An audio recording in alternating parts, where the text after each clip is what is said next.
Muy buenas tardes y gracias por uniros a este tercer debate en Facebook dentro del programa FECIT Edu Comprueba. Para quien no lo conozca, FECIT Edu es un programa divulgativo, impulsado por la Fundación Española para la Ciencia y la Tecnología y que va dirigido a profesorado, a familias y en general a agentes educativos con el que buscamos conectar el mundo de la investigación educativa y el de la práctica en el aula. Hoy tenemos con nosotros a Elena Martín, que es catedrática de Psicología Evolutiva y de la Educación en la Universidad Autónoma de Madrid. Buenas tardes, Elena. Hola, buenas tardes. Además, bueno, Elena tiene un currículo amplísimo, pero me gustaría destacar por su relación con este debate, que dirige el Máster Oficial en Psicología de la Educación de la Universidad Autónoma, que fue subdirectora y directora general del Ministerio de Educación entre 1986 y 1995, donde formó parte del equipo que puso en marcha la reforma educativa de la LOCSE y que ha colaborado también como asesora de la actual ministra de Educación. Bueno, pues muy buenas tardes, Elena. Ya veis que tenemos la suerte de contar con ponentes que muchos me habéis dicho en redes que ibais a venir al debate solamente porque estaba aquí Elena, temática aparte. Esto es cierto, no me lo he inventado, esto ha pasado y en más de una ocasión, por eso lo digo. Antes de comenzar el debate, me gustaría lanzar un par de preguntas al público, porque nos gusta siempre que estos debates sean interactivos. Podéis ir comentando en la barra de comentarios y al final, o bueno, si me van diciendo que están relacionadas con el tema que estamos tratando en ese momento, pues cuando ocurra, las iremos repasando. La primera pregunta, o mejor dicho, preguntas para todos esos profesores y profesoras que nos puedan estar viendo ahora mismo es: ¿cómo realizáis vuestras evaluaciones? ¿Evalúan vuestros estudiantes sus propios aprendizajes? ¿En vuestros centros ya se viene haciendo una evaluación colegiada? Y también tengo una pregunta más orientada a las familias, que muchas veces también se une algún padre, madre, incluso alguna vez se ha unido alguna estudiante. ¿Qué papel consideráis las familias que tenéis en la evaluación del aprendizaje de vuestras hijas e hijos? ¿Va más allá de revisar o firmar las calificaciones cuando vienen del colegio o del instituto? Ahí lo dejo, espero vuestros comentarios y, como digo, pues iremos hablando sobre ellos. Por supuesto, faltaba más, si os surgen preguntas o tenéis comentarios, pues dejadlas también en la barra del chat y las iremos comentando y se las iremos enviando a Elena. Pero ahora voy a aprovechar mi posición aquí y voy a lanzar yo la primera pregunta para Elena, y es que ¿en qué consiste realmente evaluar, ¿no? ¿Cuál es el principal objetivo de la evaluación y por qué hemos titulado así ese debate? Como lo hemos titulado, ¿no? ¿Por qué se suele confundir con la calificación? Bueno, pues efectivamente ese es el punto crucial, ¿no? De por qué a veces no lo hacemos bien. El tener clara la distinción entre evaluación y calificación. Evaluar, sobre todo, intentemos pensar en evaluar no solo en el contexto escolar, sino qué es evaluar. Evaluar es que cuando nosotros hacemos una acción en el mundo intencional, es decir, que tiene una meta, para que esa acción llegue a su meta, necesitamos todo el tiempo ir comprobando en qué medida lo vamos consiguiendo, ¿no? Entonces, evaluar es dotarse de procedimientos que nos permiten saber en qué medida alcanzamos nuestras metas. Eso es evaluar. Sin embargo, eso que lo hacemos en todos los contextos de la vida, yo me propongo que funcione bien mi ordenador y voy viendo si lo consigo o no. En el caso de la escuela, se le añade una función que es que yo tengo que convertir esa información además en nota. Eso no me lo piden en otros contextos. En otros contextos yo voy viendo si lo voy consiguiendo o no, pero no tengo que decir si lo consigo 7,2 o 8,4. Entonces, como en la escuela sí, ¿no? Porque quizá luego podemos hablar de por qué la escuela sí tiene que hacer una función más acreditativa de rendir cuentas de dónde están los alumnos y las alumnas, pues esta función más acreditativa acaba comiéndose a la función pedagógica de la evaluación. Evaluamos Evaluar es para regular. Cuando yo voy viendo en qué medida consigo una cosa, eso me da pistas y sobre todo entiendo por qué estoy en ese punto o en otro, por tanto, qué me falta, eso me da pistas para decir, el siguiente paso que tengo que hacer es este. Cuando yo entiendo dónde está una alumna y digo, claro, está aquí porque todavía no ha entendido esto, entonces puedo regular, es decir, planificar lo siguiente que voy a hacer. Eso es evaluar, para regular. Pero luego tengo que convertir eso en nota. Bueno, muchas veces sí. Y entonces califico. Y cuando creemos que calificar es evaluar, y se nota muchísimas veces que a veces lo hacemos sinónimo, las personas preguntamos, ¿pero se pueden calificar los valores? Dices, calificar, bueno, se podría, pero sobre todo, se pueden evaluar. Ahí se nota muchísimo cómo confundimos los dos conceptos, las dos metas, regular o acreditar. Mm. De hecho, ya en redes ha habido docentes que se han metido en este debate y luego iremos hilando cositas que hemos ido recogiendo por ahí. Pero en mi siguiente pregunta no quiero dejar de conmemorar que hoy se celebra, aunque fue ayer, pero bueno, por caer en domingo se celebra hoy el Día Mundial de la Educación. Y qué mejor día que este para recordar que la educación obligatoria, como tú has ido mencionando, ¿no? En la escuela se exige, bueno, pues que se califique, ¿no? Se exige que de alguna manera se garanticen determinados aprendizajes para, digamos, avalar nuestro desarrollo como ciudadanos, como una ciudadanía de pleno derecho, ¿no? Y para esto, pues claro, necesitamos un tipo de acreditación o al final quizás sería la sociedad la más perjudicada, ¿no? Claro, o sea, yo creo que, al menos desde mi perspectiva, al final siempre es una posición argumentada y con datos, pero no deja de ser una perspectiva. Eh, cuando se quiere ayudar a entender la diferencia entre evaluación y calificación, o entre función acreditativa o entre función reguladora, ¿no? Por marcar más la meta, no se está proponiendo que no se acredite. Yo creo que es imposible no acreditarla. La escuela efectivamente es una institución social a la que la sociedad le ha encargado que desarrolle, que garantice, que desarrolla su función, porque creemos, yo personalmente estoy convencida, con datos, de que hay determinados niveles de desarrollo que no se alcanzan a no ser que no haya una intervención intencional.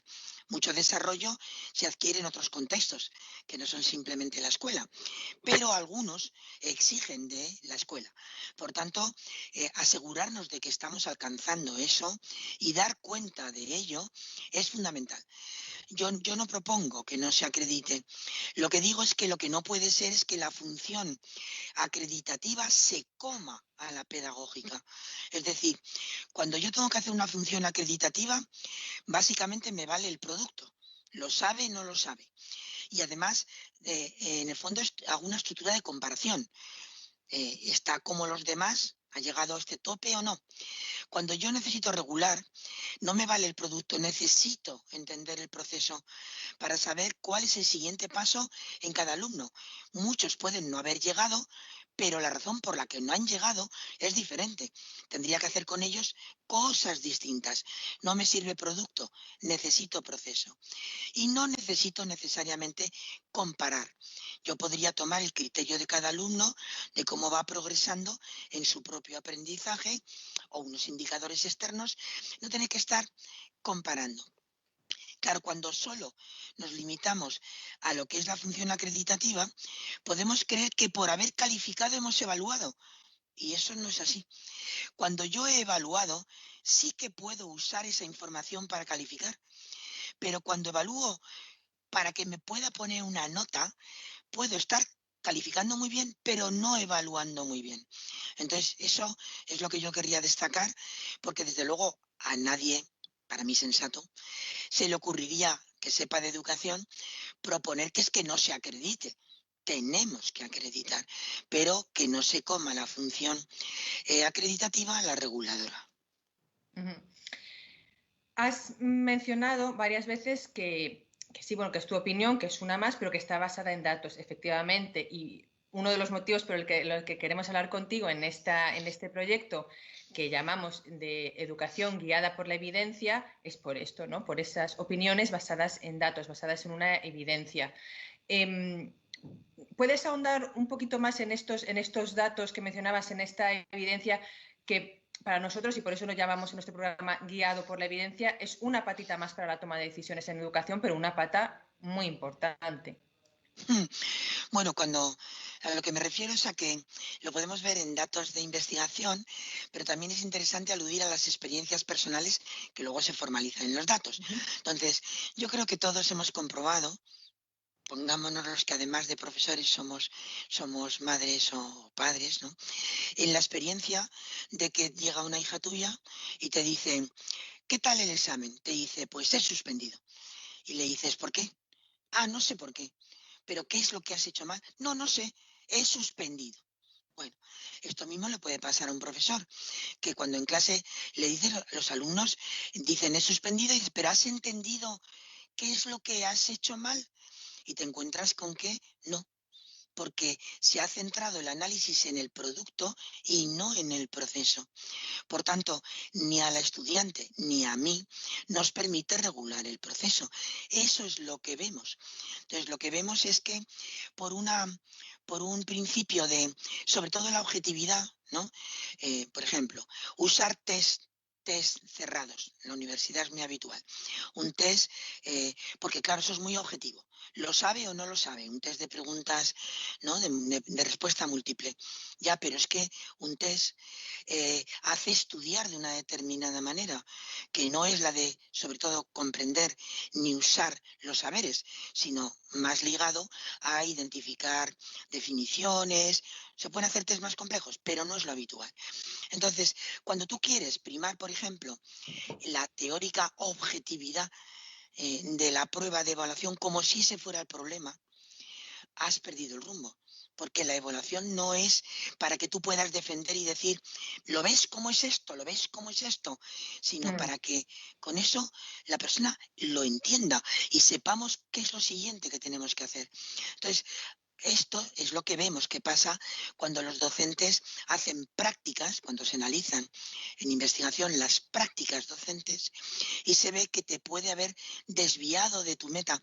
Porque esa misma profesora cuando está con sus hijos, quiere conseguir algo, no les dice, sí, ya has conseguido ser una persona ordenada y eso es 7,2. No, lo que le preocupa es saber si esa persona está avanzando o no y sobre todo saber el siguiente paso y si no está avanzando, qué debe hacer para que avance. Entonces, es que comprobamos que la evaluación es esto. O sea que los datos de cuando la evaluación se ha convertido en una perversión acreditativa están documentados en la investigación. Uh-huh. En el artículo que has publicado en FECIT Edu, hablas sobre las ventajas de las actividades de evaluación formadora, como un ejemplo de buena evaluación. Cuéntanos un poquito en qué consisten y por qué son importantes. Y ya si nos das algún ejemplo, pues mejor que mejor. Bueno, para decir por qué son importantes, ¿no? Prefiero entrar por ahí. Es decir, si estuviéramos de acuerdo con todo el discurso anterior, claro, si no, no llegamos hasta este punto. Pero si estamos de acuerdo con lo anterior y la meta de la evaluación es regular, los docentes necesitamos entenderlo para saber cuál es el siguiente paso que nosotros tenemos que dar en la enseñanza. Pero la meta de la escuela es que las personas aprendamos a aprender, que cuando abandonemos la educación obligatoria, primero tengamos ganas de seguir aprendiendo, que ya es importante, pero además sepamos cómo regular nuestros propios procesos, qué es aprender, qué tenemos que hacer para aprender. Desde esa meta, los alumnos, las alumnas tienen que entender cuándo están aprendiendo y cuándo no y tienen que entender cuál es su identidad de aprendiz, qué es de lo que hacen, es lo que más les ayuda, ¿no? Yo ahora corregía exámenes de mis alumnos de la universidad, de un máster, y me decían, pues yo cuando más he aprendido es cuando he tenido que explicarle a otra compañera tal idea, bueno, por ejemplo, o cuando he leído más que cuando he escuchado. Entonces, entender los procesos de aprendizaje, saber cuándo aprendes y cuándo no aprendes, es esencial. Por tanto, la evaluación formadora es esto. Los alumnos tienen que ir reflexionando sobre su propio aprendizaje y aprendiendo a saber cuándo está bien, ¿no? Cuando una acción responde más a la meta y cuándo no. Esta es la meta, esta es la función. ¿Y por qué es importante? Por la regulación. Ellos regulan su aprendizaje igual que nosotros regulamos nuestra enseñanza. Ejemplos. Bueno, pues estas prácticas van ligadas, por una parte, a actividades en las que cuando hemos acabado de hacer algo, pensamos sobre lo que hemos hecho. ¿Qué he aprendido? ¿Qué no he aprendido? ¿Por qué he aprendido? ¿Qué de lo que he hecho me ha ayudado? ¿Por qué sé que no he aprendido? ¿Por qué planifiqué mal? Bueno, ¿por qué? Pero también actividades de coevaluación y autoevaluación. Todos sabemos que si yo tengo que revisar la tarea que otro compañero ha hecho, el que la revisa aprende muchísimo, porque tiene que pensar qué es una buena manera de hacer esto. Eso es coevaluación. Dos alumnos evalúan el mismo producto y proceso. También puede ser profesor y alumno. En cualquier caso es porque somos dos haciéndolo. Y autoevaluación tiene que ver con que yo estoy contrastando mi producción con unos indicadores. Eso es todavía más potente si utilizamos, por ejemplo, rúbricas. Las rúbricas es una práctica, ¿no? Una herramienta, un recurso de muy buena práctica evaluativa dirigida precisamente a la función formadora, porque el alumno, la alumna tiene un referente contra el que contrastar lo que ha ido haciendo, pero no solo porque le permite contrastar al final, sino porque le permite durante el proceso de aprendizaje entender a dónde quiere llegar. Como evaluar es contrastar en qué grado lo consigo, tener clara la meta me ayuda a hacer esa evaluación. Los portafolios, por citar un último ejemplo, son también ejemplos de esto, porque me obligan a decir, cuando no son una mera juxtaposición de trabajos, sino que son que yo elijo el trabajo que creo que mejor refleja o contrasto el que peor y el que mejor, y por tanto veo la evolución que ha ido teniendo en el aprendizaje. Esa es la función de un portafolio. Pues también estoy tomando conciencia, ¿no? Por tanto, entendiendo y evaluando mi propio aprendizaje. Pues muchas gracias porque yo creo que son ejemplos muchas veces, bueno, aparte de entender el por qué, muchas veces los ejemplos nos ayudan a entenderlo mejor y bueno, y sobre todo muchas veces los profesores nos piden ejemplos de cara a ponerlo ellos en práctica, aunque me consta que muchos ya ponen en práctica algunas de estas prácticas de evaluación formadora. También subrayas la relevancia de la evaluación colegiada, es decir, la que se lleva a cabo por el conjunto de los docentes que ejercen influencia educativa sobre un mismo alumno o alumna, ¿no? En relación a esto, estaba leyendo un comentario, ¿no?, que nos dejaba uno de los docentes que está viéndonos y nos comenta Dani Turienzo Fraile que, por ejemplo, en educación infantil, dadas sus características, él cree que ahí son más frecuentes las evaluaciones colegiadas y que además piensa que que incluso desde pequeños, desde niveles tan pequeños, ¿no?, se debe fomentar la coevaluación y autoevaluación. Aquí otra vez, bueno, yo soy una admiradora de los profesores profesores y profesoras de educación infantil.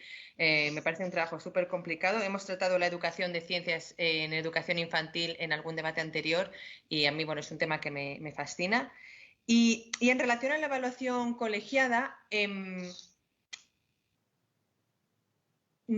quería, bueno, ahondar un poquito más en ella contigo, repasar dónde radica su importancia y cómo se debe realizar para que sea efectiva. Claro. Fíjate, yo creo que en lo que plantea este profesor, que si he entendido bien se llama Daniel Turienzo, bueno, claro, ¿por qué el infantil es más fácil? Pues hay muchas razones, ¿eh? Pero aprovecho para volver a argumentar que entre otras muchas, no lo sitúo solo en esta causa, la presión acreditativa en infantil es nula o muy escasa. A veces nos entra ya la neura, ¿no?, más Sí, ahora exigente cada y vez se exige competitiva. más hasta en Sí, infantil, sí, es pero una bueno, locura. todavía afortunadamente la educación infantil, o expresémoslo de una manera más comedida, es menor. Claramente es menor, pero es que ese eje del peso de lo acreditativo va creciendo en el sistema educativo. Cuanto más subimos la primaria, la secundaria, el claro. bachillerato, va siendo mayor. Entonces, esta perversión de la que yo hablaba al principio, se nota más, se nota más y es más difícil hacer todo. Todas las buenas prácticas son más difíciles según subimos en la escolarización, ¿no? Por el peso acreditativo, pero también por otra razón que es la que lleva a lo colegiado. Y es por esta idea de reino de taifas, ¿no?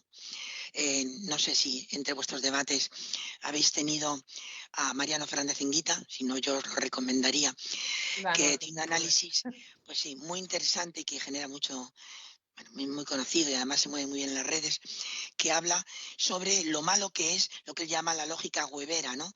De que nuestro sistema educativo está montado sobre un aula, un docente, un grupo, una asignatura. Cada 50 minutos cambia la asignatura. O sea, esta manera de aprender es que la verdad es que así no se puede, ¿no? Porque entre otras cosas, vuelvo a hacer la analogía con la familia. Cuando en una familia a veces las cosas no van bien, en psicología sabemos que a veces eso tiene que ver con que quienes ejercen influencia educativa, padre, madre, madre, madre, me da igual, quienes ejerzan influencia educativa no están suficientemente de acuerdo. No que sean iguales, porque la diversidad mete estilos distintos que son muy buenos para los hijos, pero que son coherentes. Es decir, Ujú. que no hacen cosas que un hijo no puede entender. Lo que se le consiente de un lado no se le consiente de otro. Entonces, los equipos docentes, no los profesores aislados, son la clave de la calidad, porque hacen una influencia educativa sobre un mismo alumno o alumna. Bueno, esta clave hace pensar que cuando yo tengo que comprobar si una persona ha aprendido o no, la convergencia de personas que la están viendo, aprendiendo en varios contextos, me da una información más rica. Pero claro, esto es verdad. Bueno, es verdad, siempre es una afirmación epistemológicamente dudosa. Puede ser más adecuado, ¿no? Puede ser más, hemos comprobado que es más adecuado cuando entendemos que todos contribuimos a los mismos aprendizajes, a grandes competencias. Cuando lo que pensamos es, a mí no me digas nada del sintagma, porque el sintagma es mío, pues claro, yo no tengo nada que decir contigo. Pero si hablamos de que la meta de la educación son las competencias, entonces una persona demuestra y aprende las competencias en muchos contextos. Y somos muchas personas las que podemos hablar de ello. Es habitual en lo que se llaman juntas de evaluación encontrarse que un docente da una versión de una alumna y Ujú. otro le dice, pues mira, fíjate, conmigo no es así. Conmigo, en cambio, es capaz de hablar. Esto es habitual. ¿Cómo es posible esto psicológicamente? Pues porque los seres humanos no somos, sino que estamos. Todos sabemos que en un contexto nos comportamos de una manera y en Ujú. otro de otra. Considerar que más miradas, más plurales que han podido eh, ver a esa persona, tener datos, recabar esa información que decimos que es la evaluación y ponerla conjuntamente, enriquece la mirada, enriquece la mirada. Luego hay una máxima psicológica y es que dos mentes pensando juntas piensan mejor. Lo que tú has podido no ver, lo puede ver el otro, te puede hacer ver otra perspectiva. Entonces, ¿es más costoso? Mucho más costoso. Pero ¿tiene argumentos para saber que es una buena práctica? Yo entiendo que desde luego, sobre todo cuando entendemos que es evaluar, no solo calificar, no solo decir, entonces vas a hacer que yo le ponga una nota. No, no es que estamos hablando no solo de calificación, sino de evaluación. Porque cuando nos damos cuenta de qué es lo que ha pasado, sabemos que tenemos que seguir haciendo en el siguiente trimestre. Y eso nos ayuda a todos. Entonces, el próximo trimestre, ¿qué es lo que vamos a hacer? Todos juntos, atacando todos con coherencia. Esa es la base de plantear que una evaluación colegiada, que yo sé que es más difícil y que nuestra cultura la hace casi, bueno, impensable en algunos casos, pero eso no quiere decir nada, solo quiere decir que es un cambio cultural, por tanto muy difícil y muy profundo, pero no que no se pueda hacer, porque en otros sitios se hace. Y sobre todo, si hay razones teóricas y evidencias de que cuando se hace así las cosas van mejor, aceptemos que es difícil, pero no porque sea difícil, digamos que no se puede hacer. Ese es un poco el hilo argumentativo que yo mantendría. Mm. Y hablando de cosas difíciles, tu artículo termina con una sección donde podemos decir que abres un gran melón, que es el debate de la repetición. Y de hecho ya hay algunos docentes que están en el debate, por ejemplo Pilar Pérez Esteve, que nos está preguntando sobre este tema, ¿no? Tú enmarcas este debate de la repetición en una dicotomía entre el evaluar para ayudar, ¿no? O para seleccionar.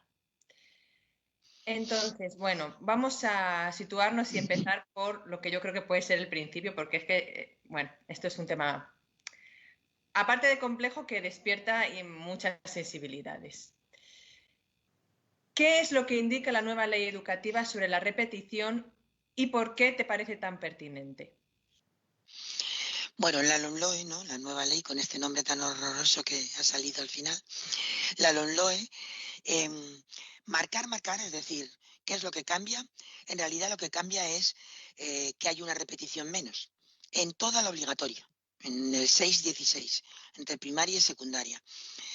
Se puede repetir una vez menos de lo que se establecía en las leyes anteriores. Estrictamente esto es lo que cambia.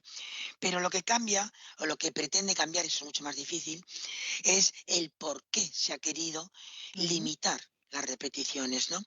Fíjate que yo sé que hay mucha gente que considera que es un error limitarlas, pero también tengo que decir que en el debate de la ley hay gente que considera que esta ley se ha equivocado porque no la ha eliminado. O sea que hay posiciones teóricas que llevan al extremo de decir, en coherencia con el argumento al que ahora me referiré, lo lógico hubiera sido eliminarla. Por completo. Pero los cambios, sabemos que la gestión del cambio exige hacerlo progresivo, ¿no? Pero entendamos que hay gente que la considera poco ambiciosa desde el punto de vista de la repetición. Cuando entramos en por qué, pues es porque efectivamente los datos, y ahí remitiría a las publicaciones de la OCDE. Yo creo que es interesante recordar que es que esto lo dice la OCDE, que con perdón, porque normalmente quitar la repetición a veces se asocia como a teorías buenistas, gente que es que no quiere el esfuerzo, no quiere la excelencia, y claro, no piden nada. Bueno, la OCDE es una organización para el desarrollo económico que se dedica a la educación porque ha entendido que el mayor capital en este momento es el conocimiento. Quiero decir, pero no es precisamente una institución que podamos tacharla como de buenismos progresistas, ¿no? Entonces, cuando la propia OCDE dice que la evaluación, y lo tienen muchísimos documentos, es negativa para el alumno o la alumna y para el sistema porque es carísima y sin embargo muy poco eficaz, lo dice con los datos de análisis de países y de cohortes de estudiantes, ¿no? O sea, esos son los datos. ¿Por qué? Porque no es verdad que los resultados de rendimiento de los alumnos que repitan mejoren. No es verdad. O sobre todo, que si tú coges dos alumnos con perfiles muy semejantes, en el sentido de que sus problemas de aprendizaje y su grado de problema, las causas y el grado, son muy semejantes, a uno le dejas pasar y a otro le haces repetir, y con perdón, esto pasa todos los días en los centros. Que una junta de evaluación, según caiga la cosa, uno se salva, venga, vamos a dejarle que pruebe, y otro, no, este repite. Bueno, pues cuando eso pasa y se le sigue longitudinalmente, se comprueba que al que se ha dejado pasar va mejor que el que ha repetido. Entonces, ahora, esos son datos. Ahora hay que entender son las causas. ¿Por qué puede ser que un alumno que progresa que se le deja pasar, aunque no haya aprendido todo? Pues ahí hay un elemento de autoestima, de sentirse competente, de que no te quedas, te descuelgas de tu grupo, de que no se te estigmatiza como el repetidor, que no me puedo detener, pero que está estudiadísimo todo lo que eso tiene como efecto en sentirse competente o no, en la autoestima de los propios alumnos, que van pensando yo no valgo, yo no valgo, yo no valgo, y construyen una bola y salen pensando yo no soy buen estudiante. Habría que pensar qué es eso de ser buen estudiante. Si uno nace buen estudiante o le hacemos sentirse o no competente, ¿no? Esta es una parte. Pero desde el punto de vista de los docentes, la repetición tiene que ver con la idea de yo, si no sabes, lo que tengo que hacer es hacer notar que no sabes y no dejarte pasar. Como ves, eso tiene más que ver con la función acreditativa. Lo hago constar. No pasas. Ya, pero ¿y qué? O sea, es que repetir hace pensar que la causa está solo en el alumno y en el tiempo. Con más tiempo lo hará mejor. Pero es que eso no es así como hemos demostrado. O sea, no hacer repetir, yo creo que esto es lo que hay que entender. No es que te hayas vuelto loco, te haya dado un ataque de irresponsabilidad, en el fondo te da igual la educación y lo que aprendan tus estudiantes, anda y que, pues si no repite, que repite. No, no es esto. Al contrario, es precisamente darse cuenta de que has comprobado que no sabe, te pone en una situación complicadísima.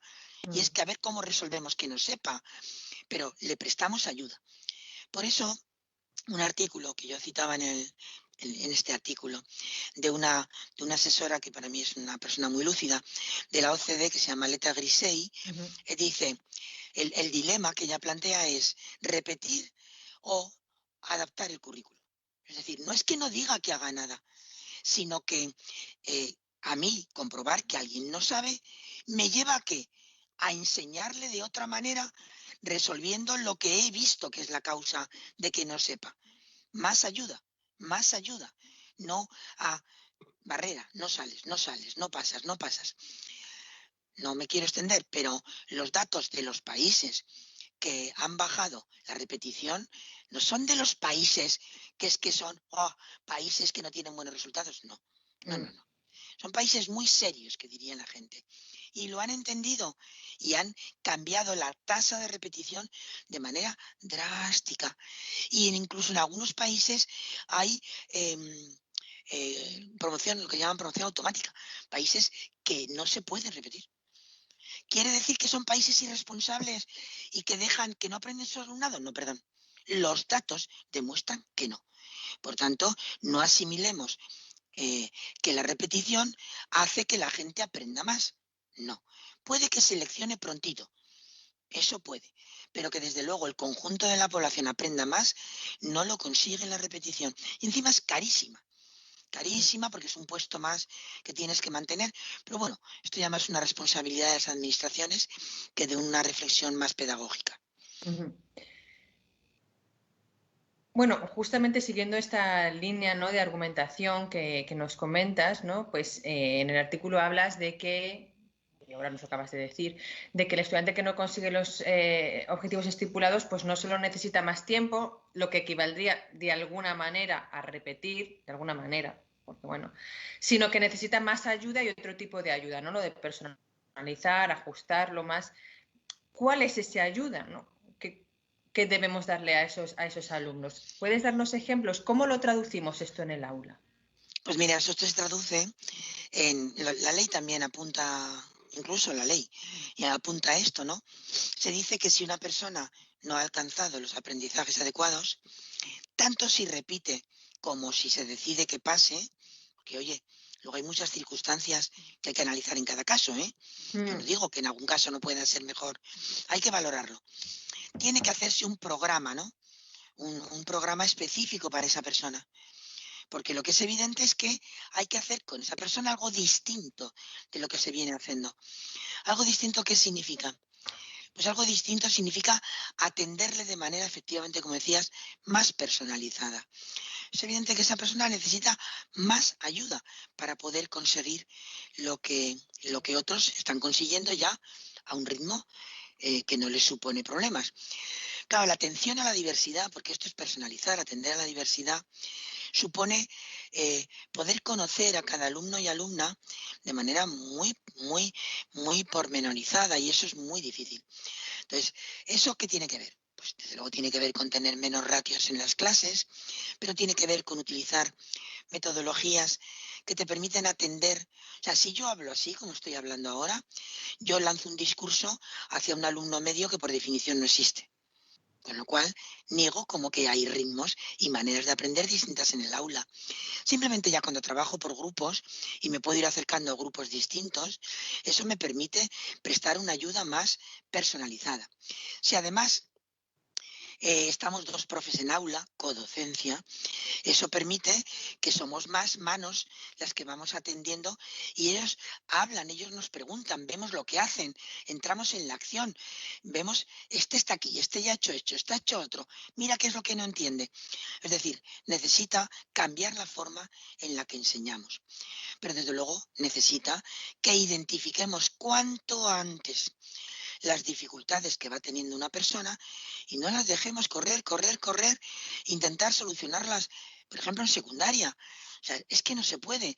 Si nosotros en 9 años que tiene la primaria, porque estoy contando infantil, de 3 a 12, no conseguimos, por ejemplo, que un alumno tenga una comprensión lectora ¿no?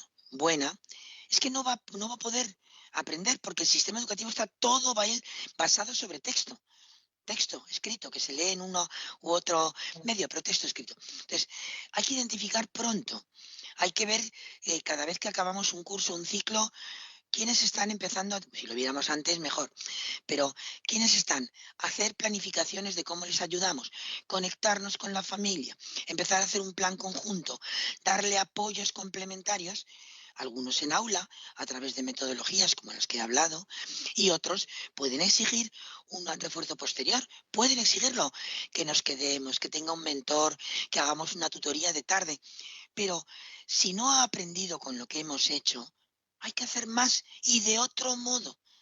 Eso es lo que hay que hacer.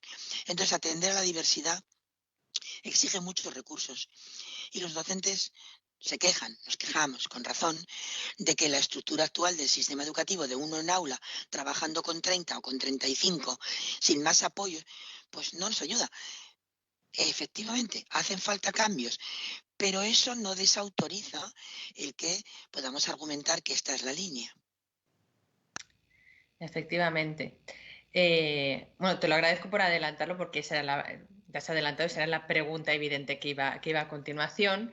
Y ahora, antes de pasar a las preguntas del público, no quiero dejar de preguntarte por la evaluación del aprendizaje en el ámbito familiar, ¿no? Porque hemos hablado mucho del sistema educativo, pero, aunque también es tu especialidad, pero bueno, me gustaría hablar sobre cómo evalúan o cómo podrían evaluar las familias el aprendizaje de sus hijos e hijas. ¿Cómo crees tú que suelen hacerlo y, sobre todo, cómo debemos hacerlo? Bueno, esta es una pregunta muy complicada. Bueno, por un lado, yo creo que una cosa es cómo evaluamos las familias los aprendizajes que nuestros hijos hacen que no son estrictamente escolares, Ujú. ¿no? Que yo creo que eso es muy importante porque en las familias tienen lugar aprendizajes muy significativos y muy importantes.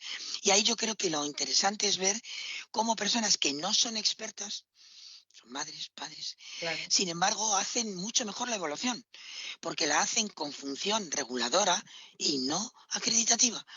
Y eso hace que se centre en lo importante, en entender por qué su hijo está consiguiendo andar o no sin ruedines, o por qué está ordenando un armario, o por qué es capaz de regular sus horarios sin que yo tenga que estar todo el tiempo encima de él. Entonces, a veces los padres lo hacemos mejor, porque como no tenemos que poner nota, pues ya no nos centramos en si esto cuánto es. No tenemos que decir, yo tengo gemelos y para mí es muy interesante ver cómo no tengo que estar comparando a Javi y a Pablo. Decir, Javi, tú estás en 7,2 y hijos 4, pero mira, Pablo está en 6,5 y hijos 3. Claro, es que eso sería horroroso para ellos. Y es lo que hacemos en la escuela. Entonces, primero, es mucho más natural, como se corresponde con un contexto educativo más primario y más natural, como es la escuela, como es la familia, el comprobar que, de hecho, en la familia se evalúa, pero como no se califica, la perversión es menos. Pero luego habría otra parte que quizá puede ser útil en lo que tú me planteas en la respuesta, que es cómo las familias podemos contribuir, y ahora ya hablo de la escuela, Ujú. podemos contribuir a que esta idea de que la escuela pueda evaluar sin tener que, sin tener que calificar tanto, sin poner el énfasis en la calificación, quiero decir, nosotros lo hagamos. Porque yo recuerdo una compañera mía, ¿no? Que me decía que le preguntaba a sus hijos, ¿qué tal? ¿Qué tal? ¿Qué tal? ¿Qué nota has tenido? Siempre. no qué tal te ha salido, qué has aprendido, sino qué nota has tenido. Cuando le daban la nota, el hijo le decía, ¿y cuántos han tenido más nota que tú? Porque a veces no le valía solo que su hijo tuviera buena nota, sino que fuera el mejor. Mejor. Esto no es poco habitual, es bastante habitual. Cuando nosotros desde las familias metemos a las personas, a nuestros hijos, en esta dinámica, no estamos contribuyendo al cambio que queremos que haga en la escuela, sino que nosotros mismos buscamos escuelas. Entonces, claro, cuando alguna maestra, una profesora de secundaria, viene y nos dice, mira, el boletín de notas es este, porque lo pide la administración, pero nosotras te vamos a hablar de otras cosas de tu hijo y de tu hija, porque es muy importante que aprenda cosas que no están en las notas. Estamos hartos de decir que en este momento los alumnos no identifican las fake news o que los alumnos... Eso no está en ninguna de las notas del boletín, o que es una persona insolidaria, o que es una borde, una cafre, que en el recreo no deja a los demás jugar a lo que sea, porque si no son muy buenos y no van a ganar el juego, pues prefiere ganar el juego a ser una persona más empática. Bueno, sobre eso hay que dar información a las familias. Entonces las familias tienen que entender, pero para eso nosotras docentes tenemos que ir educándolas en eso, que la información de las competencias trasciende la parte más disciplinar. El extremo de esto, y yo sé que esto suena completamente, pero en fin, yo a veces lo planteo, sería que llegáramos a un centro en el que la tutora de nuestros hijos nos dijera, mira, tu hija sigue siendo muy cafre y nos la vas a dejar un añito más. Yo he dicho que no hay que repetir, pero para que entendamos la lógica, nos la vas a dejar un añito más porque estamos avanzando y con un añito más de influencia educativa ya verás qué maja sale. Que alguien dijera, no sabes cómo te lo agradezco. Aquí la tienes, un año más. Querría decir que hemos cambiado la lógica de, pero ¿cuáles son las metas? No es competir, no es sacar las mejores notas. Yo ya entiendo que para entrar luego en la EBAU, yo ya me sé todo este discurso, pero la obligatoria, por ejemplo, no tiene eso. No se tiene en cuenta las notas medias para nada después de la ESO. Sin embargo, ya está ahí todo esto. A veces en primaria, a veces incluso, como comentábamos, pues tiene alguien enloquecido en infantil que ya quiere saber si su hija va más deprisa que las demás. Entonces, eso es lo que las familias tenemos que entender. Porque es lógico que nos pase, pero bueno, tenemos que vigilarnos. La escuela nos puede ayudar a darnos cuenta de esto y contribuir al cambio que estamos planteando de qué es evaluar. Gracias, Elena. Lola Pérez Bravo nos pregunta bueno, hemos hablado de cómo pueden ver los docentes la evaluación de otra forma, qué otra visión pueden tener las familias y nos falta el protagonista, ¿no? Los protagonistas que son los alumnos y alumnas.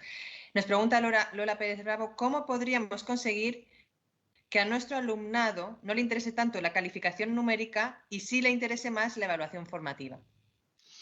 Bueno, pues yo creo que esto pasa por un proceso de toma de conciencia. Es decir, que esto hay que explicitarlo. Bueno, primero diría, uno lo consigue cuando la escuela desde abajo lo tiene como práctica. Es decir, que hay alumnos y alumnas que están en escuelas que funcionan así. Entonces, para ellos lo raro es lo otro. Cuando han estado en un colegio y pasa a un instituto muy academicista, a veces se sorprenden de que nunca les den información de otro tipo, de que no haya una asamblea donde se cruzan las perspectivas, ¿no? O sea, que las prácticas de la escuela tienen que ser así. Y entonces, como todo en la vida, para ti se te convierte en lo normal. Entonces, esto es fundamental. Pero creo que la escuela lo que tiene que hacer es lo que llamamos función epistémica, es decir, los alumnos tienen que convertir esto en algo que entienden. Por tanto, tienen que haber pensado explícitamente sobre ello. Hay que hablar con ellos sobre qué es evaluar. Hay que decirles, ¿a ti qué te ayuda? ¿Que te dé una nota o que entendamos qué es lo que ha pasado? O sea, hay que llevar esto a la explicitación, a la toma de conciencia, a que entiendan por qué coevaluarse, aunque sea raro, tiene ventajas. O sea, no solo a que lo hagan, sino a que reflexionen sobre lo que están haciendo y, por tanto, lo conviertan en un aprendizaje tematizado, consciente, en algo que ellos podrían explicar. Ir a su casa y decir, bueno, mamá, papá, quien fuere, es que nosotros en el colegio evaluamos así. Porque claro, tú sabes que evaluar, pues cuando alguien ha incorporado y entiende esto, y tú le dices, ¿puedes ayudar a tu compañera? Y ella entiende que ayudarla es, por ejemplo, mm, coevaluar, ¿no? Revisar un trabajo con ella, incluso a lo mejor co-calificar, pero eso no sería lo más importante. Quiere decir que esa persona se ha apropiado de la función reguladora de la evaluación. Hmm. Voy continuando, es que estoy a la vez Claro, escuchándote sí, y sí. leyendo los comentarios que nos van dejando y voy recuperando algunos que la verdad que son interesantísimos. Y hay una pregunta que nos deja César Piñones sobre, bueno, un poco ya poniendo un contrapunto. Pregunta, ¿existe contradicción con este enfoque no acreditativo, bueno, de una evaluación para regular, con las evaluaciones nacionales estandarizadas de los diferentes países y las exigencias que demandan dichas evaluaciones al sistema escolar? Claro. Bueno, existe porque es una cultura diferente la que sustenta las evaluaciones externas, ¿no? La mayoría de ellas. Pero bueno, depende de qué evaluaciones. Por ejemplo, Ujú. en PISA, perdón, que nos da mucha información sobre el nivel medio de nuestros estudiantes, no tiene ningún fin acreditativo. Eso no regula, eso no impide. Otra cosa son y las evaluaciones diagnósticas, por eso se llaman así, de diagnóstico, que hacen el propio ministerio, que son muestrales, no censales. Por tanto, el alumno es una muestra, no es un dato suyo acreditativo. Aquí no se entra en contradicción, o las que hacen las propias comunidades, que no tienen finalidad acreditativa.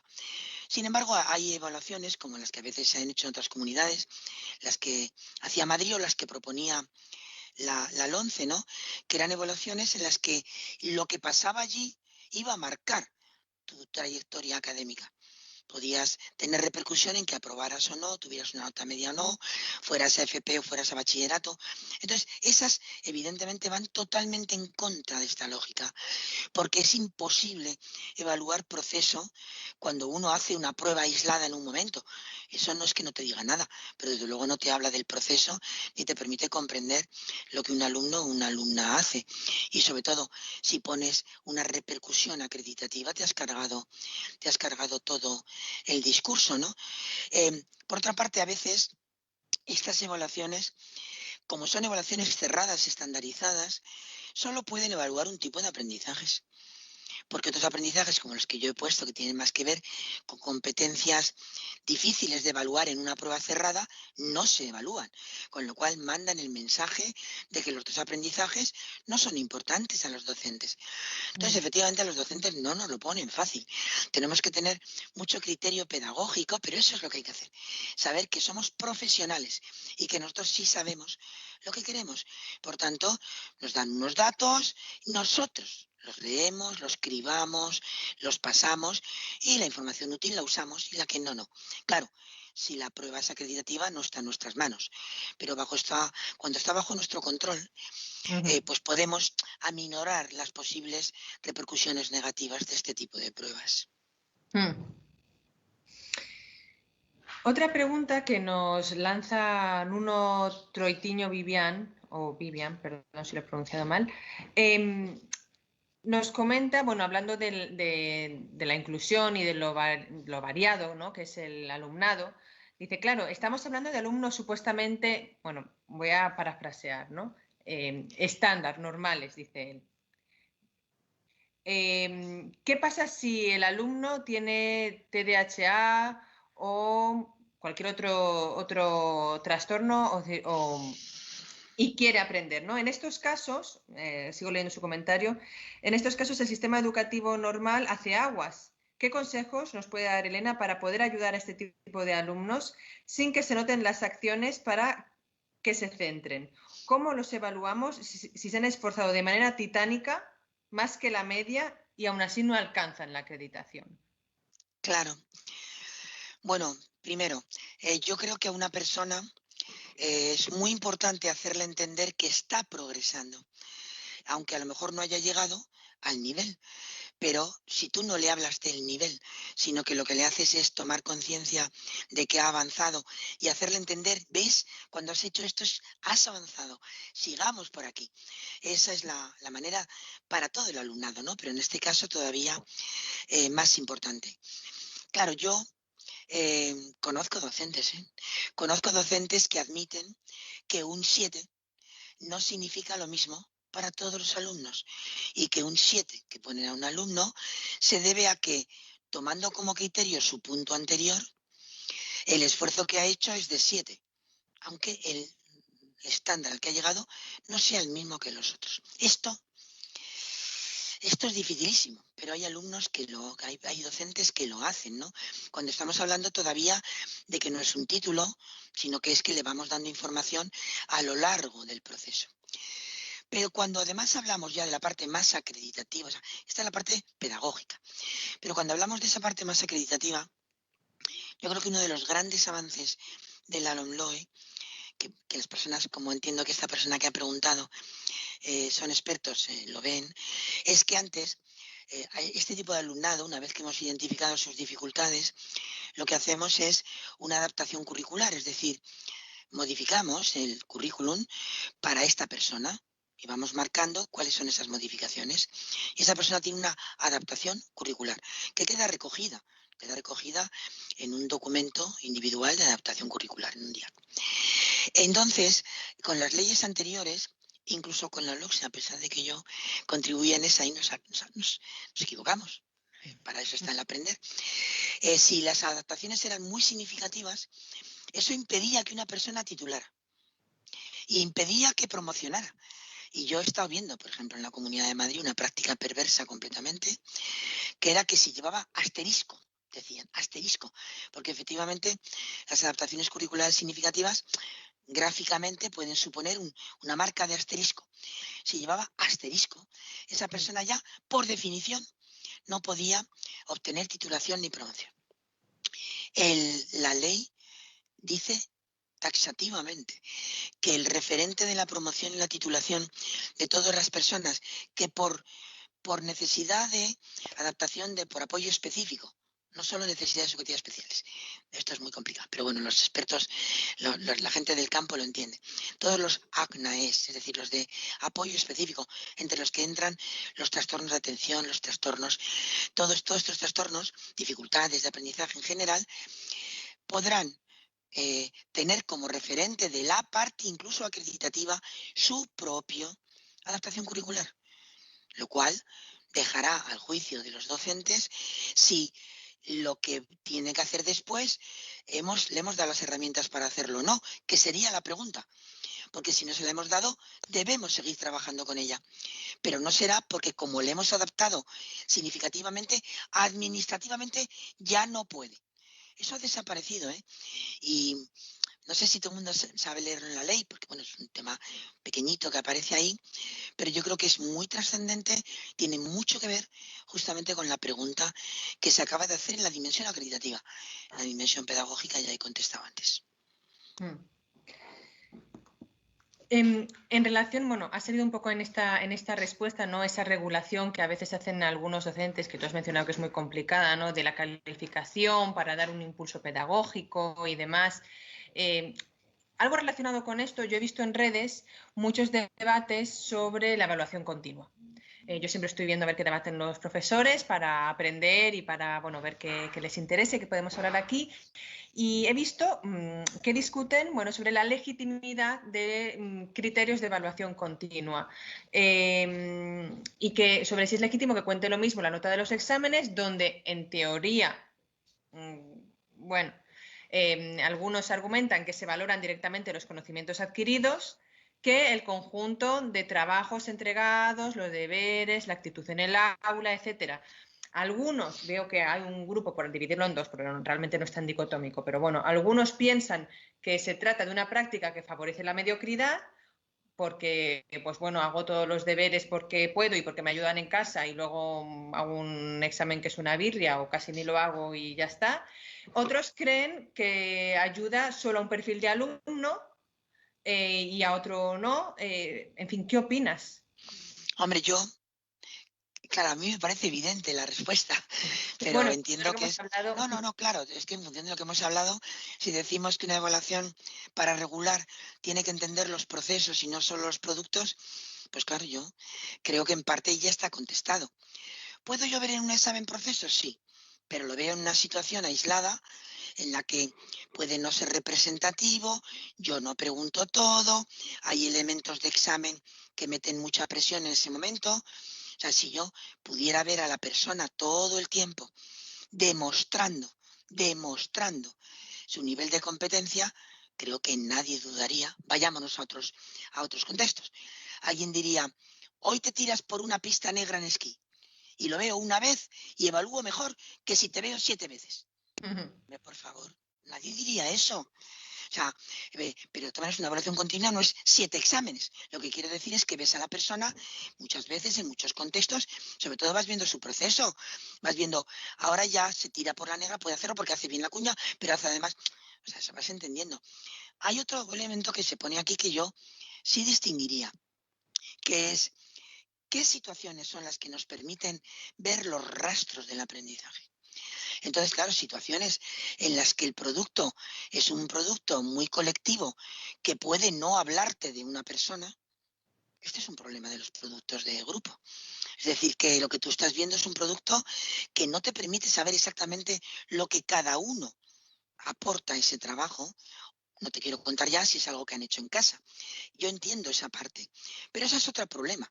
Eso no es si es continua o, o, es, o es de un solo momento de control, sino si lo que tú eliges para las producciones, las situaciones que tú eliges para hacer el análisis del proceso, son situaciones que te permiten ver al sujeto, al alumno, haciendo algo en el mundo, o son tan opacas, tan confusas, con tantas variables que no te lo permiten, ¿no? Pero eso no quiere decir que no sea continua, sino que tienes que elegir bien qué pides, qué es lo que pides en todo ese proceso y qué es lo que miras, porque tú puedes estar observando un trabajo en grupo, pero claro, tienes que estar observándolo y ver perfectamente que hay una persona que no aporta nada. Claro. Pero no puedes dar, tienes que aprender, tienes que enseñar cómo aportar todos, o tienes que hacer con esa persona un trabajo en el que la veas lo que esa persona produce, no lo que el grupo produce, que puede hacerlo opaco. Pero esto habla de cómo hacemos bien la evaluación continua y no de que la evaluación continua no sea mejor que una prueba, que yo creo que, en fin, es bastante, a estas alturas de la vida, pedagógicamente poco discutible. Un tema que nos plantea Laura Botelles, leo su comentario. Me preocupa no ser justa y aprobar a alumnos que no llegan al 5 pero se han esforzado muchísimo. Me da la impresión de que esta acción, por mi parte, puede afectar a alumnos de otro centro, donde tengan otros criterios, entiendo, con el hecho, por ejemplo, de que un alumno mío de estas características quite la plaza a otro que pueda, entre comillas, merecérselo más. Bueno, yo entiendo, este tema de la justicia ya me extrañaba a mí que no saliera, porque es uno de los temas tremendos de la evaluación, ¿no? Que habla muy bien de la responsabilidad de quien lo pregunta, ¿no? Porque viene desde no la eficacia o la objetividad, sino esta idea de que, quieras que no, el sistema educativo tiene repercusiones sociales muy importantes, ¿no? Pero yo diría que estamos hablando de la obligatoria y que estamos hablando de una obligatoria en la que la nota media de la obligatoria no tiene repercusión prácticamente en nada, prácticamente. No voy a hacer esta afirmación radical porque sé que puede llegar a tenerla. No tiene nada. Entonces, cargarnos todo lo otro. ¿Y qué es todo lo otro? Que una persona vaya viendo que aprende, se sienta satisfecha. Porque claro, si tú aprendes, pero sigues siendo el último porque te comparan con todos, es que eso no hay autoestima que lo aguante 16 años. ¿No? Como cuando se hacían antes las notas, que se entregaban, pero luego te ponían estrellitas. Entonces resulta que tú habías progresado, pero siempre la última. Pero ¿cómo queremos que alguien que recibe esta información sistemáticamente luego quiera seguir aprendiendo, piense que la escuela es un sitio agradable? Pero ¿cómo queremos eso? Es decir, ayudar a la gente a seguir aprendiendo es hacerla sentir el placer de aprender. Y el placer de aprender es comprender, pero también es sentirse bien, sentirse competente, tener una identidad segura. Entonces, porque a lo mejor una centésima, que yo insisto en la obligatoria no influye, nos cargamos todo este otro proceso. Porque claro, no hay nada más injusto que dar lo mismo a quien tiene necesidades distintas. Eso es así. Eso es la equidad, no es la igualdad. Es la igualdad de oportunidades, y la igualdad de oportunidades es dar a todos lo que necesitan cada uno. Pues yo creo que una evaluación dirigida a la equidad no puede ser una evaluación que entienda que el 5 significa lo mismo. Y ya entiendo la contradicción con la cultura escolar. Pero bueno, eso es lo que estamos intentando analizar para desentrañar y desvelar los trucos, los problemas y las perversiones en las que estamos todos metidos. Voy a ir cerrando con algún comentario más que nos envían. McGuffin, que si no me equivoco, con este seudónimo creo que podré revelar la identidad, creo que será Albert Reverter, un profesor muy involucrado con la educación guiada por la evidencia. Nos pregunta, bueno, creo que para él es una pregunta retórica, pero te la hacía a ti. ¿No creéis que falta mucha formación en magisterio? Creo que además para ti es especialmente relevante dirigiendo el máster que diriges. Al respecto de estos temas, evaluación formativa, feedback, cotutoría. Bueno, pues coincido completamente y entiendo efectivamente que es retórica y por tanto delicada en la forma de plantearlo, pero yo creo que sí. Yo creo que efectivamente falta muchísima formación, pero deberíamos, seguramente estaríamos de acuerdo, no lo sé, la persona que lo pregunta y yo misma, en que la formación que deberíamos dar en magisterio, yo no doy clase de magisterio, estoy en psicología, pero bueno, se la doy a los orientadores y entran muchos profesores en el máster cuando ya han acabado el grado. Que es un problema de dotarles de herramientas, ¿no? Hay que saber hacer rúbricas, hay que saber hacer portafolios, trabajar por coeducación, atender a la diversidad. Pero, sobre todo, hay que entender esto, o sea, esta tensión, este engaño, hay que desvelarles este engaño, porque la gente lo dice ingenuamente creyéndolo de verdad. Pero ¿cómo voy a calificar la tolerancia? Pues que calificar no es evaluar. Es que ahí está el problema para empezar. Quiero decir con esto que hay que hacer una educación, como estoy seguro que compartimos, no solo de técnica de darles herramientas, sino que en magisterio hay que hacer pensar a las personas sobre las metas, las funciones, la función social, los procesos psicológicos. Y además, en coherencia, por tanto, con todo esto, las prácticas que hay que hacer. Pero no solo las prácticas, sino sobre todo la fundamentación teórica y sociocultural que tienen esas prácticas. Yo me he encontrado efectivamente que me han llegado, es una expresión muy demasiado coloquial, han llegado al máster personas que les cuentas esto y es la primera vez que lo han oído. Es que esto es dramático, que son ya docentes y dicen, ay, ahora entiendo, como si desvelaras. Yo sé que esto desvela y ordena la cabeza, pero claro, hombre, puede desvelar a quien no es muy experto, pero los docentes debemos ser personas expertas, profesionales, e enseñar es la actividad humana más difícil que hay, porque es leer la mente de otro. Entonces, hay que estar muy bien formados y efectivamente la evaluación es la pieza, porque cuando tú ves cómo evalúa un docente, en el fondo ves lo más puro de lo que piensa. Hay docentes que hacen cosas muy bonitas, de metodología, y sufren una especie de regresión en la evaluación. Y evalúan de la forma más tradicional, más horrorosa, porque la evaluación es lo más difícil de cambiar. Pero una vez que la has cambiado, todo lo demás ya gira de otra manera. O sea que es esencial trabajar efectivamente en la formación inicial en este ámbito.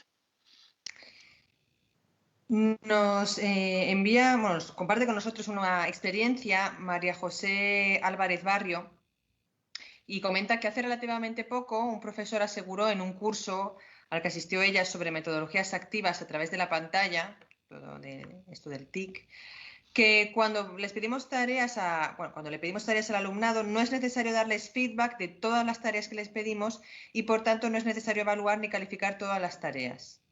¿Qué opinas de esto? Bueno, a ver, primero, vamos a ser siempre pensar en la mejor posibilidad de lo que me dices. A lo mejor quiso decir que como eso a veces es inviable porque nos desborda como posibilidad real de tiempo de hacerlo, Ujú, claro. podemos no hacerlo de todas, pero si elegimos tareas muy relevantes, muy significativas, podríamos ayudar a hacer entender al alumno qué es lo que está aprendiendo y qué no, o sea, a regular él o ella y a mí ver esa continuidad de la. Entonces, todas, bueno, todas, es mejor que si no son todas. Se puede hacer una evaluación buena sin todas, menos buena, pero podría ser suficiente si vamos nosotros eligiendo las que son muy representativas periódicamente, mejor todas, ¿eh? Pero también es importante decir que los alumnos tienen que notar que tiene sentido que hagan tareas. Porque claro, cuando hacen tareas y las entregan y nadie les dice nada, llega un momento en que no saben de qué sirve eso. O sea Ya. que el extremo es decir, no, pero es que como las hacen, aprenden. No, perdona. Las hacen mal o no entienden cómo las hacen, no aprenden. Mandar por mandar no sirve. Entonces, bueno, con esto creo que se puede hacer una idea ponderada de no pedir superheroínas y héroes en la educación, pero entender que desde luego tú necesitas seguir procesos y ellas necesitan saber cómo van. Por tanto, sí que tienes que seguir mínimamente un proceso y algo continuo. Todas, no lo sé. La coevaluación ayuda mucho a esto. Si yo pido un texto y antes de tener que corregirlo yo, revisarlo yo, digo a un alumno que siempre se lo lea a otro, ahí ya hay una primera parte de toma de conciencia de lo que está mal, que el propio alumno hace, que te permite a ti no tener que hacerlo todo, pero lo importante es, no puedo dejar de tener producciones continuadas que me hablen de proceso y ellos no pueden dejar de ir viendo su proceso y eso lo ven con mi feedback, con el suyo y con el mío. Mm. Pues muchas gracias porque además creo que has dado consejos muy prácticos de cómo digamos, llevar esa carga docente, ¿no? Que muchas veces pues, es excesiva y cómo manejarla. De todas Em, maneras, yo soy consciente de que lo que estamos proponiendo es más exigente. sí, Supone desde más luego. trabajo. Lo que pasa es que he intentado dar pistas de cómo se puede hacer sin morir en el intento, ¿eh? Pero no quiero quitarle mérito porque yo soy consciente de que siempre que mejoramos, en el fondo estamos pidiendo más esfuerzo a los docentes. Em, nos envía una pregunta que me ha resultado muy interesante, Gabriel Pinto Cañón. Bueno, nos están enviando muchísimas más preguntas, muchas interesantes. Estamos aquí teniendo otro debate interno para ver cuáles lanzamos. De todas formas, quizá te enviamos algunas después, si nos haces el favor de No, contestarlas para no alargarnos demasiado. encantada. Em, Gabriel Pinto Cañón da las gracias por la charla, debate y pregunta, ¿y no sería frustrante también a la larga para un alumno o alumna recibir buenas calificaciones, por entre comillas, en la ESO para animarle y luego estamparse, entrecomillado, con la realidad en bachillerato o en la universidad? Claro, yo entiendo lo que plantea, pero yo creo que ahí entra todo el tema de la orientación, ¿no? Es decir, yo no digo que lo que hagamos es un velo que nos impida ver la realidad, no, no. Lo que digo es, tenemos muchos años para ayudarle a aprender lo más posible. Y luego tenemos que ayudar a que esa propia persona, con nuestra orientación, entienda qué es lo mejor que puede hacer, ¿eh? Yo creo que orientar a la gente es esencial. Es decir, que puede querer hacer esto, identificar que tiene más facilidades para esto que para esto, entender que si va a ser este el ritmo que va a dedicar a los estudios, en este punto no va a poder seguir, pero eso es orientación. Es decir, primero, no se trata de que le demos una información desajustada completamente. Hay que dar una información que le anime a seguir aprendiendo. Pero nosotros sabemos lo que es. Por eso, y esto la ley también lo marca mucho, hay varios momentos en que se habla de que hay que hacer consejos orientadores. Que además de las notas, consejos orientadores. Orientar es hacer que la persona se conozca a sí misma, conozca las posibilidades y cruce sí misma con posibilidades. Por tanto, no se trata de estrellar a nadie, pero Es que podría ser que esa persona acabara teniendo una nota más alta, que se ajustara más a su ayuda, a su realidad, porque la hemos ayudado más. Por Mm, eso sería lo que ha servido la evaluación. Eso es lo que nos debería haber seguido. No, no que se falseemos nada. O sea, que no es ya. calificar, evaluar no es calificar. Incluso calificar puede ser una calificación más ajustada que vaya acompañada de una información de ánimo, de conocimiento, de toma de conciencia, de identidad de aprendiz, ¿no? Que si no, la pregunta vuelve a ser solo la calificación. Si es que es un cambio de paradigma que Es que claro, es que la pregunta de la es, calificación es la de la calificación, ya lo hemos dicho. Entonces, evaluar no es calificar. Entonces, tenemos que manejar además las calificaciones con cuidado. Y manejarlas con cuidado es acompañarlas de lo que sí es evaluación, no mm, descarnarlas. Entonces, lo perverso de la calificación, pues se hace menor. Podemos mm. también poner calificaciones más ajustadas, si es que más duras significa más ajustadas. Una pregunta, yo diría casi técnica, que yo la toco por los pelos, que lanza, bueno, muy de nicho. Pedro Rotili, no sé si se ha hablado, no hemos hablado de esto, no hemos hablado de del papel de los estándares y la retirada de la obligatoriedad de su evaluación con la nueva ley. Pregunta ahora, ¿se han retirado porque son inviables en la práctica? Bueno, se han retirado porque es un elemento curricular que no sirve para nada. Es decir, están en unos decretos de currículo. Los decretos de currículo lo que marcan es aquello que consideramos esencial, que por tanto todo alumno o alumna tiene que haber aprendido, porque de no haberlo hecho estaría en desigualdad de oportunidades. Eso es lo que marca un decreto de currículo, de enseñanzas mínimas, porque los estándares no son los del docente, están en un decreto. Entonces, pensar que en un decreto que tiene que ser válido para todos los alumnos y alumnas, yo puedo poner miles de cositas, de situaciones, que tengo que comprobarlas todas, lo hace inviable.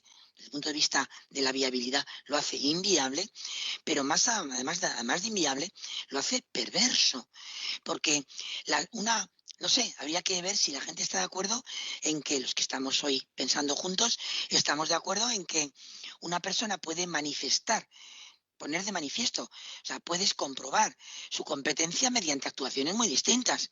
Una persona puede no haber sabido un contenido concreto, no haber hecho justo una cosa y demostrar con otras muchas actuaciones que sí es competente. Entonces, ligar a cosas tan súper específicas, concretas, tantas, tan declarativas, tan centradas en los contenidos y no en las competencias, la evaluación es curricularmente es inaceptable. Yo aquí ya sí lo digo, inaceptable. Eso solo lo hace quien no sabe de currículo. Aquí me he permitido, por ser de las últimas, una afirmación un poquitito más radical. Ya lo noto ya, pero bueno, te lo agradezco porque, bueno, al fin y al cabo, Es que creo que es me importante. desespera, porque ahora estamos haciendo un nuevo currículo. Entonces, a ver si se va a vivir como un error haberlo quitado. Creo que es bueno, en fin, un respiro. Bueno, debería ir finalizando, lo que pasa es que cada vez se van uniendo más espectadores, por lo que me dicen. Entonces, bueno, el tema se ve que interesa.